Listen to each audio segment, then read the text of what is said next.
sẽ làm tiếp một món bánh mì ha, từ sandwich ha. Đó là bánh mì dăm bông phô mai.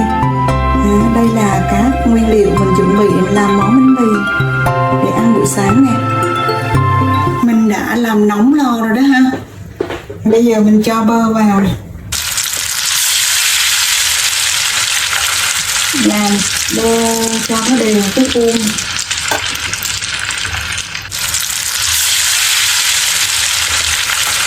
Bơ mình sử dụng loại bơ lạc ha, ngon, bơ ngon chút xíu để bánh làm ra nó thơm hơn.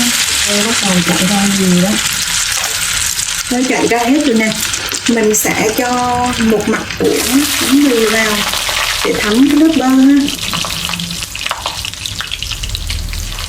Làm thấm từ nào chút hồi đó, khi mình làm thì nó nóng lên thì nó giòn ngon ha, ngon. Đó, mình quay mặt lại nè, làm cho thấm bơ vào từng nơi ở trên cái lát bánh mì luôn. Mình cho bơ làm cho 2 cái lát bánh mì luôn ha. Đó, cho nó thấm bơ vào cả hai mặt của 2 lát bánh mì. Đó, và bây giờ xong rồi thì mình bắt đầu bỏ vào. Đầu tiên mình trải một lớp phô mai nè. Đó, sau đó thì mình sẽ bỏ dăm bông nè.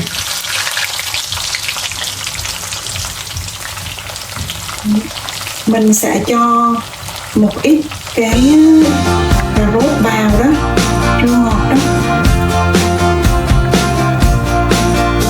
Rốt chua ngọt này. Bỏ đều vào nha.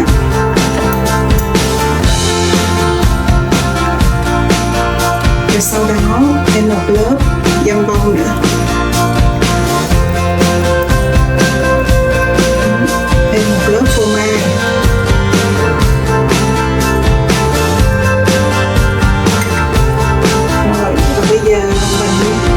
Lên một cái lá bánh mì rồi mình đã làm cho thấm bơ rồi đó ha.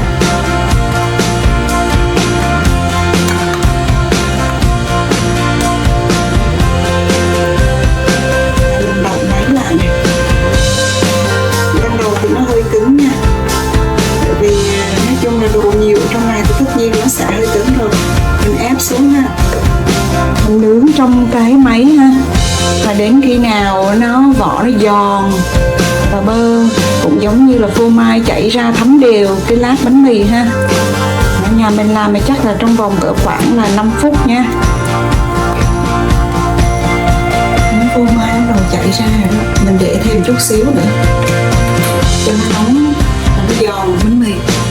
Đây, bánh mì dăm bông phô mai ha, một buổi sáng với bánh mì ngon ngon ngon ha.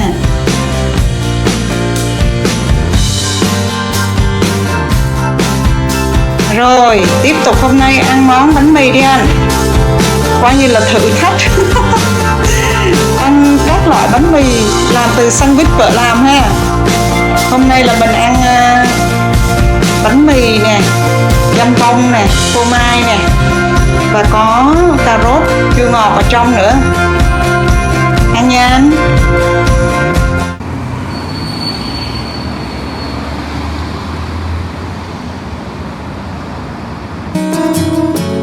Những ngày này ha, chắc hẳn ai cũng ít nhiều áp lực và lo toan trong công việc của mình đúng không ạ?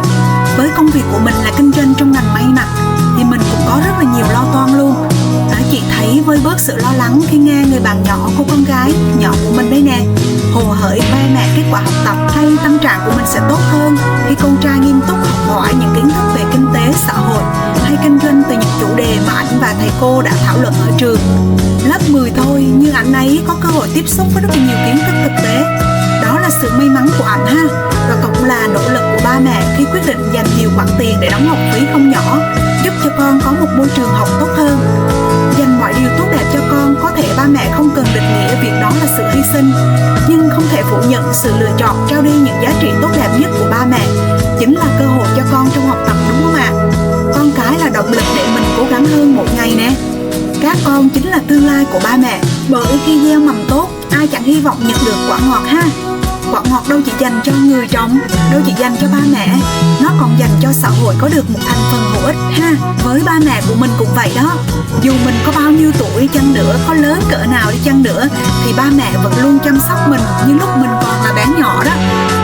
Thật quả thật là lòng ba mẹ thì lúc nào cũng to lớn như biển đó ha. Rồi thùng đồ nó nặng quá, trời nó quá to đi. Ngoại gửi một thùng đồ quê luôn, quá trời đồ ăn luôn. Wow, một thùng đồ rất là nhiều luôn. Minh Linh là su sa bon thì khoái nhất là bánh kẹo đây nè. Ui giời, còn ở dưới là đồ ăn nữa. Đây nguyên cả đồ ăn nè. Ngoại mua đồ quê nè. Rồi sau đó là đóng gói lại nè, bỏ túi zip và đóng lại là bọc giấy bạc cho nó trữ lạnh tốt, đông đá tốt nè. Rồi gửi nè, toàn đồ ăn ở quê con không. Đấy, mắm nè, tỏi cô đơn nữa, quá trời luôn nè. Trời ơi, thương ngoại chưa, vất vả quá. Của 1 đồng mà công 1 nén đấy ha. Đây, bột lọc Huế ngoại tiếp tục gửi vào cho con cháu nè, ngon lắm. Bọc giấy bạc cẩn thận nè, cho nó giữ lạnh tốt nè, để vận chuyển từ Đà Nẵng vào Sài Gòn luôn nè. Nhiều đồ ăn quê quá trời ơi. Đây lưỡi bò nè. Đó. Đây là đuôi bò chứ, đuôi bò nè. Đó. Rồi tim bò nè, lưỡi heo nè, tim heo nè. Tất cả heo bò này đều ở quê, ở quê Đại Lộc của Quảng Nam á, nhờ mua gửi hết. Đây là cái mắm tôm chua rất là ngon luôn của Huế này, nhờ người ta làm riêng luôn nè. Đó, hồi Tết về ăn ngon quá trời luôn, rồi bây giờ nhờ người ta làm á để gửi vô luôn cho con cái ăn này. Mắm tôm chua của Huế ngoại gửi vô nè. Trời ơi ngon quá đi con ơi. Những con tôm nhỏ nhỏ thôi, trời ơi nhưng mà nó ngon dễ sợ lắm. Đó, đặc riêng người ta làm bằng những con tôm nhỏ xíu thôi mà ngon lắm cơ. Đây là đuôi bò trong cái thùng hàng quê của ngoại gửi vào nè. Và sẵn có đuôi bò nha. Đuôi bò đây rất là ngon luôn, bò quê đây. Thì hôm nay mình sẽ nấu món đuôi bò hầm ruốc sả nè. Nấu món đuôi bò hầm ruốc sả thì chắc chắn là sẽ có sả rồi nè. Sả thì mình sẽ bỏ sạch ha, và đập dập nè. Rồi mình sẽ có cỡ khoảng 1/3 trái thơm nè. Rồi gừng mình cũng gọt sạch vào cái phần đập dập đi ha. Hành tây mình dùng một củ và mình cắt muối bột câu ra ha, để cái củ mình phi lên cho nó thơm. Và món ruốc đây của mình đây, trong cái món hầm ruốc sả hôm nay nè. Ruốc thì mình sử dụng cái loại ruốc của Đà Nẵng ha. Nói chung là cái thương hiệu này cũng nổi tiếng ở Đà Nẵng, rất ngon rồi. Mình sẽ dùng ruốc này nha. Và rau ăn kèm cái món này đó là gì? Đó là rau muống ha, mình bỏ lá đi. Và mình chỉ dùng cái cọng thôi, mình cắt cọng vừa ăn ha. Thật nhiều ngò này, và thật nhiều hành ha. Mình sẽ dùng muống nè để ăn kèm với món bún đuôi bò hầm ruốc sả này. Đuôi bò thì chắc chắn là mình cần phải khử trùng và rửa sạch trước khi hết rồi ha. Thì đuôi bò mình đã rửa sạch với muối nè, rồi riềng trắng và rửa sạch để khử mùi luôn. Mình sẽ chờ cho dầu nóng để mình phi hành nha. Dầu nóng rồi ha, mình sẽ cho hành tây vào phi cho thơm. Hành đã bắt đầu vàng rồi, mình cho tiếp gừng vào nè, cho sả vào nè. Đó, và cũng xào cho thơm ha.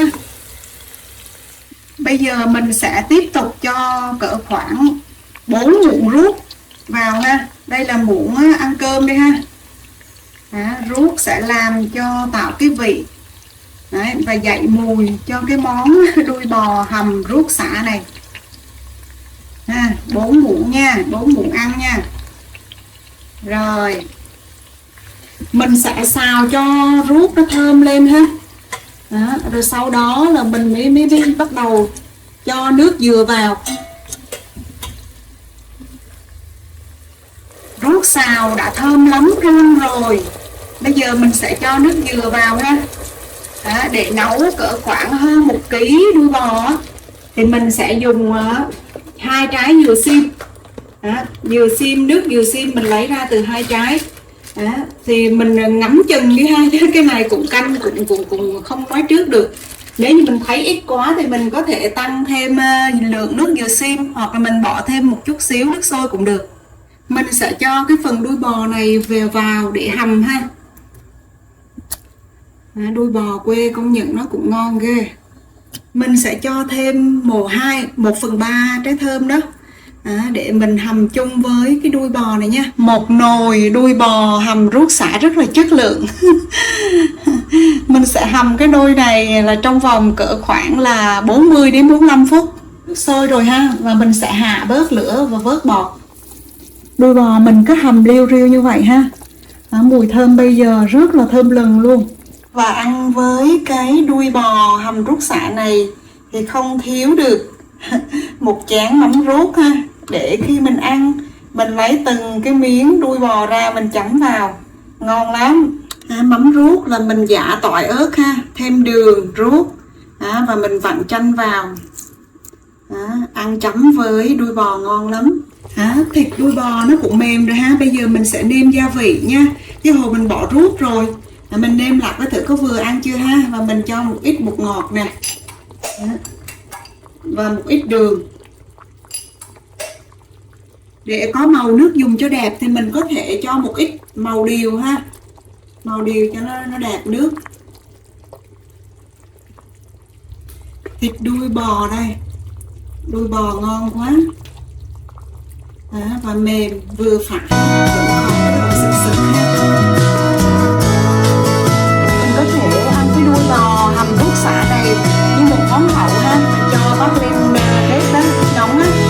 Ăn tới đâu thì mình nhúng rau muống tới đó. Hoặc không có thời gian thì mình cũng có thể là cho vào hết một tô nè. Rau muống thì mình trụng sẵn nè ha. Đuôi bò hầm ruốc sả của nhà mình nè. Hôm nay mình ăn chung với bún để trong một cái tô luôn ha. Và đợi có thời gian rảnh thì mình sẽ dùng như một cái kiếp lẩu ha. Và kèm với rất là nhiều ngò, nhiều hành và rau muống nè. Ngon ghê luôn nha.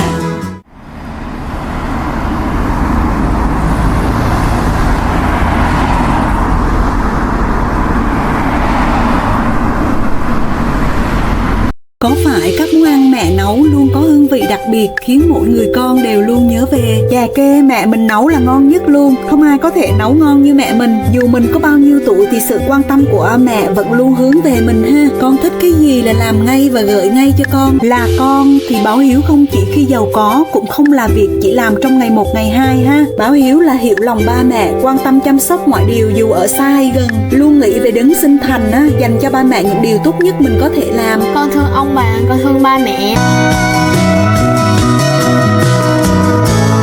Yêu thương xin được gửi đến yêu thương.